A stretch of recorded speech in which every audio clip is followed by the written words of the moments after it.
In this video, we are going to talk about Bernie Madoff, the man who built the largest financial fraud in history.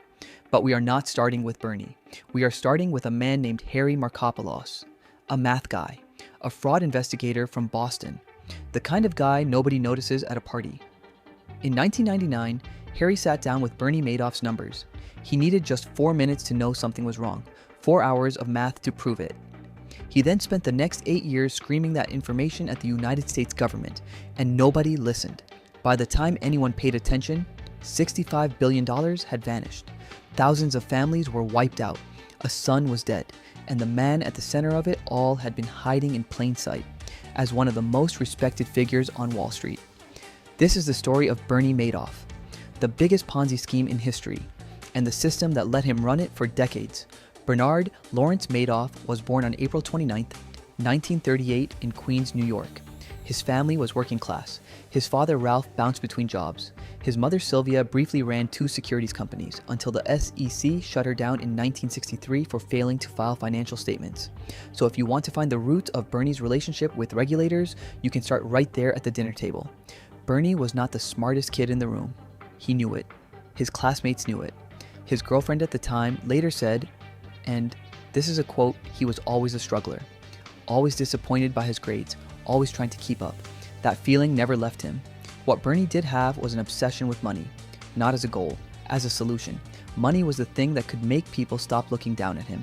While his classmates went to Harvard and Yale, Bernie enrolled at Hofstra on Long Island. He studied political science. He worked as a lifeguard in the summer. He installed sprinkler systems on the side.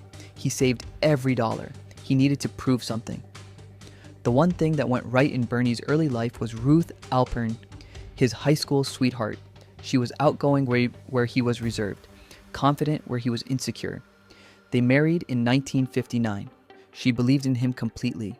That loyalty would cost her everything. In 1960, at 22 years old, Bernie registered Bernard L. Madoff investment securities with $5,000 he had saved himself and a $50,000 loan from his father-in-law, Saul Alpern. He set up his office inside Saul's accounting firm in Midtown Manhattan. He cold called, he hustled, he specialized in penny stocks, tiny companies the big Wall Street firms ignored.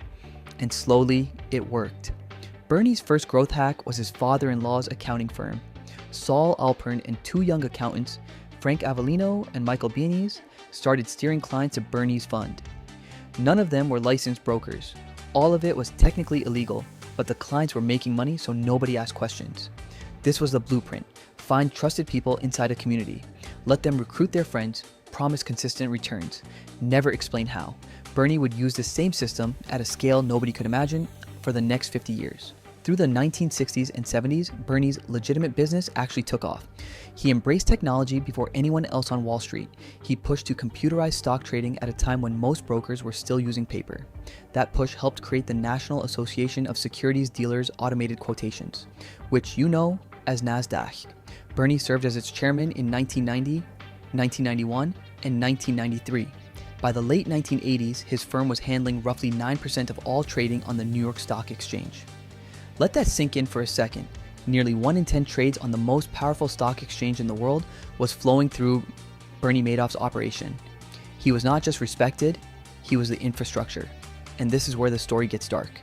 Because while all of that was real and legitimate, Bernie was quietly running a second business underneath it. A private investment advisory arm. Clients who got in, and you had to be invited, Bernie kept it exclusive, received statements showing consistent returns of 12 to 15% a year. Every year, whether the market went up, down, or sideways. People talked about it in whispers at country clubs in Palm Beach, at synagogues in New York, at dinner parties in Greenwich, Connecticut. You don't ask Bernie how he does it. You just feel lucky that he let you in. If you want to understand how money actually moves through criminal empires, subscribe to Blood Currency. We follow the money so you don't have to. Here is exactly how Bernie Madoff's Ponzi scheme worked, and where the money actually went. A Ponzi scheme has one rule. You use new investor money to pay old investors their returns. There are no real trades, no real profits, just paper statements and a bank account. Bernie told investors their money was being put into blue chip stocks using a strategy called split strike conversion, buying stocks and hedging with options to limit downside. It sounded sophisticated. It was completely fabricated. The money investors wired to Bernie went into a single JP Morgan Chase bank account, not the stock market, a checking account. When existing investors wanted their returns, Bernie paid them from that same account using money from new investors coming in. Total invested approximately $36 billion in real money over the life of the scheme. Paid out before collapse, approximately $18 billion to investors who withdrew. Missing, approximately $18 billion. And the trustee is still looking for it. The paper statement said clients held $64.8 billion. That number was a complete illusion. Every dollar of profit was invented. But Bernie needed more than a bank account. He needed a machine, and that machine ran on something called feeder funds. Feeder funds were investment firms that collected client money and handed it directly to Bernie to manage. The biggest was Fairfield Greenwich Group, run by Walter Knoll out of Greenwich, Connecticut. Fairfield marketed Bernie's fund to wealthy clients across Latin America, Europe, and the Middle East. They collected management fees of around $100 million a year for essentially doing one thing, handing client money to Bernie and trusting him completely. $100 million a year to do nothing, no due diligence, no verification, no trades confirmed. Their risk management office was not even in New York. It was in Bermuda, a stone's throw from a beach, an hour's flight from the fraud. By 2008, Fairfield Greenwich alone had funneled $7 billion to Madoff. Other feeder funds were operating across Geneva, where 1/3 of all hedge fund managers had money with Bernie, totaling $14 billion. European royalty, Hollywood money, pension funds, charities, a 162-page client list, small type, single-spaced. Now, we come back to Harry Markopolos. In 1999, Harry was working for a Boston investment firm that competed with funds investing in Madoff. His boss handed him Bernie's track record and told him to reverse engineer it, figure out the strategy so they could copy it and steal clients back. Harry looked at the numbers. Markets go up, markets go down. Bernie's numbers only went up. In 4 minutes, Harry knew it was a fraud. In 4 hours of mathematical modeling, he had proved it. He later said it would be like a baseball player batting .960 for a full season. Not just unlikely, statistically impossible. He also discovered something even more damning. Bernie allegedly claimed to be trading options on the Chicago Board Options Exchange. But when Harry calculated the volume Bernie would have needed, it exceeded the total number of options contracts that even existed on that exchange. Bernie could not have made those trades because there were not enough contracts in the world to buy. Harry took his findings to the Securities and Exchange Commission in May 2000. They did nothing. He went back in October 2001. Nothing. He went back in 2005 with a 21-page report listing 29 red flags. Still nothing. He submitted again in 2007 and 2008. 5 separate submissions over 8.5 years. The SEC opened one official investigation in 2006 and closed it 11 months later without filing a single charge. The SEC investigators were, in Harry's words, totally untrained in finance.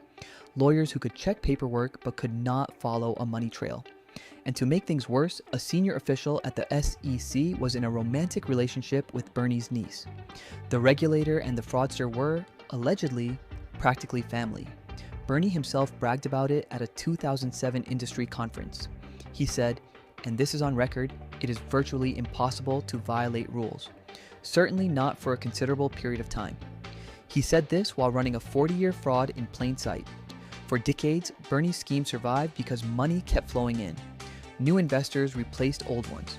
Redemption requests were manageable. But in 2008, the global financial system began to collapse. Investors everywhere needed cash. They started calling Bernie to pull out their money. Bernie owed approximately $7 billion in withdrawal requests. His JP Morgan Chase account held 200 to 300 million. He was 40 to 1 underwater. The math was finally over. On December 9th, 2008, Bernie called his sons Mark and Andrew into his office.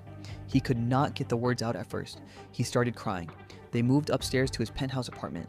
And Bernie Madoff told his sons that everything, the investment business, the returns, the client statements, had been one big lie. He said the firm was completely insolvent. He said he was broke. Andrew later described it as feeling like his head had exploded. Mark and Andrew left immediately and called a lawyer. The lawyer called the FBI. The next morning, December 10th, at 7 a.m., federal agents knocked on Bernie's door and asked if there was an innocent explanation. Bernie said no. He called it, his own words, one big lie. On March 12th, 2009, Bernie Madoff pleaded guilty to 11 federal felonies: securities fraud, money laundering, perjury, and more. On June 29, 2009, Judge Denny Chin sentenced him to 150 years in federal prison. At sentencing, the judge noted he had received 0 letters of support on Bernie's behalf from anyone, not one. The final accounting looked like this. Approximately 37,000 people across 136 countries were affected. About $36 billion in real money was invested over the life of the scheme. Roughly $18 billion was paid out to investors who withdrew before the collapse. The remaining $18 billion is still largely unaccounted for. Bankruptcy trustee Irving Picard spent years suing Bernie's family, feeder funds, and investors who had withdrawn more than they put in. A legal process called a clawback. By 2023, Picard had recovered over $14 billion and distributed more than $13 billion to victims. That sounds like a lot. It was not enough. Most victims recovered pennies on the dollar. Charities were wiped out. Pension funds were gutted. Elderly investors lost everything they had saved for 30 years. The human cost did not stop at bank accounts. Bernie's son Mark hanged himself on December 11th, 2010, exactly 2 years to the day after his father's arrest, while his 2-year-old son slept in the next room. His other son, Andrew, died of cancer in September 2014. Ruth Madoff was stripped of nearly all assets, left with $2.5 million after forfeiting $80 million, and spent years being shunned and harassed in public. French aristocrat Thierry de la Villehuche, who had trusted Bernie with the money of European royalty and lost it all, slit his wrists in his office and bled to death. Bernie Madoff died in federal prison on April 14, 2021. He was 82 years old. He had served 12 years of a 150-year sentence at the Federal Correctional Institution in Butner, North Carolina.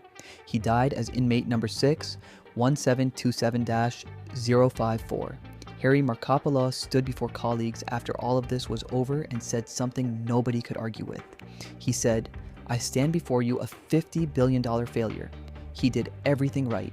He ran the math, he filed the reports, he begged the people whose job it was to act, and the system failed anyway." Bernie Madoff did not succeed because he was smarter than everyone else. He succeeded because the people around him, the feeder funds, the SEC, the investors who suspected something was off but kept their mouths shut, were all getting something out of the arrangement. The feeder funds were paid $100 million a year to ask no questions. The regulators were outmatched and in some cases conflicted. The investors believed because they wanted to believe. Greed is its own kind of blindness. The biggest Ponzi scheme in history did not collapse because someone stopped it. It collapsed because the 2008 financial crisis made enough people ask for their money back at the same time. If 2008 had not happened, if the markets had held, Bernie Madoff might have died in his penthouse apartment on Park Avenue, surrounded by people who still thought he was a genius. That is the real lesson. Not that one man was evil, though he was, but that an entire system looked the other way for 40 years because the money was too good to question. Sound familiar? Drop what you think should be the next financial empire we cover in the comments. We follow the money, and the trail never lies.